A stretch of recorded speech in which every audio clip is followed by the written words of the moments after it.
ImPact is a network, a global network of high net worth individuals and family offices who all of them have one thing in common, and is that they want to really align their values with the way their money is invested.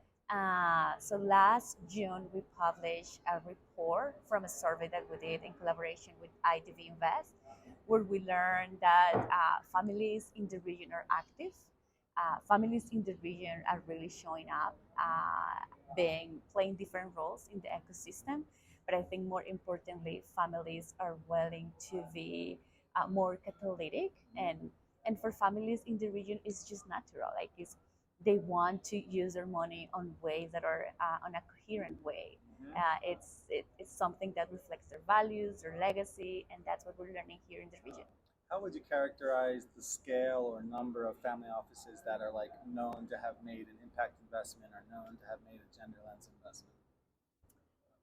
So I think it's definitely an increasing number of families that are interested in this. I think I will say about 10% of families in the region are active. I think every year, at least at the impact, we get like at least 5 families who are more curious, who want to learn more about it.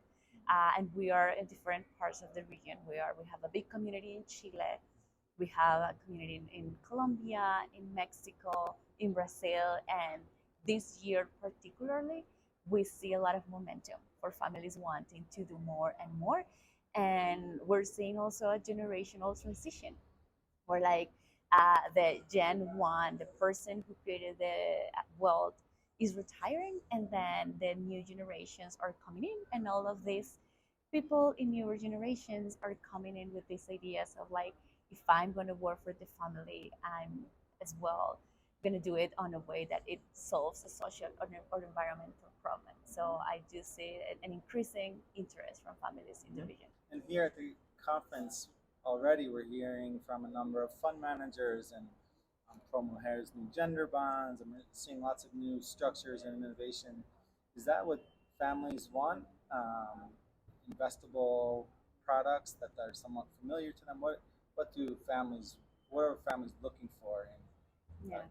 So I think that the first thing that I see families looking for is knowledge, is really education, and like having the ecosystem have some level of transparency where they can actually look at what are the things that funds are investing in, what are the underlying assets for investment funds, what are the direct investments they're doing, what the companies are doing. They do want, I see them demanding more impact data, things that where they can actually be clear on where the money is going. Is it going towards outputs of, is it going towards outcomes? And I see them wanting that, and I also see an increasing interest for innovative finance structures where families can play a catalytic role. Like they're willing to see impact as the driver for return instead of like being the financial first investors. I see them increasingly wanting to make impact a fundamental part of the return risk assessment. And there's some criticism, for example, of development finance institutions for not taking enough risk. But families, because of the structure and nature of family offices, are able to be more catalytic. Can you share a bit more about why they're able to be catalytic, and if they in fact are? Absolutely, absolutely. Earlier today, when I was speaking about our report, our survey, I said that this is a reality, and it's something that some families feel shy when they talk with their advisors, and it's their money. It's theirs. They created it. They inherited it, and it's their choice to really think about what that money is doing, right? And that there is a lot beyond financial returns that we all need to look at in terms of where capital is put to work. So I think for these families, it is what else I want my money to do for me other than only wealth growth or wealth preservation. And there is a whole world of what money can be doing. Additionally, if we think about the deep and the scale of social and environmental issues, there is something, just some of those, just a little bit of those that only philanthropic capital can solve.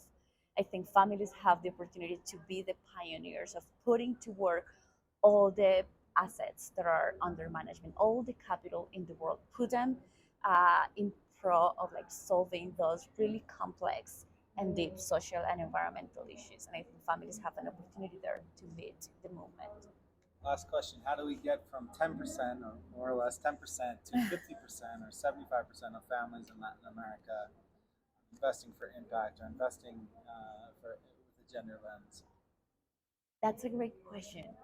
I think so. I've been on this for the past 7 years and been trying to talk to families. I think increasing the transparency of the industry about both financial and impact returns, coming up with more innovative financial products where people can come to experiment a little bit more to like understand. I think accelerating the conversations, like things like this conference and the GENE and the GSG conferences helps to just put out the world and the opportunities. And we need to be patient enough to think about this as a journey. But as a journey, there is always a place to start. You just need to start. And it's a combination of being patient, but also impatient, right? Like I will call every family, they have a place to start. I think about what's the most logical place. Is one single investment. Is my public equities portfolio. Like, what is the easiest way to start? But you start, like, just make the step and get together with other families. I think that's being what the impact has been promoting, like help other families, a group of families around the world to talk to each other, to share opportunities, to share learnings. That has a lot of value and has reduced for the families in the impact the learning curve. It has reduced the time they take on that on the early stages of their learning curve, and at the end of the day, it reduces risk if you come with someone else you trust if you're gonna co-invest.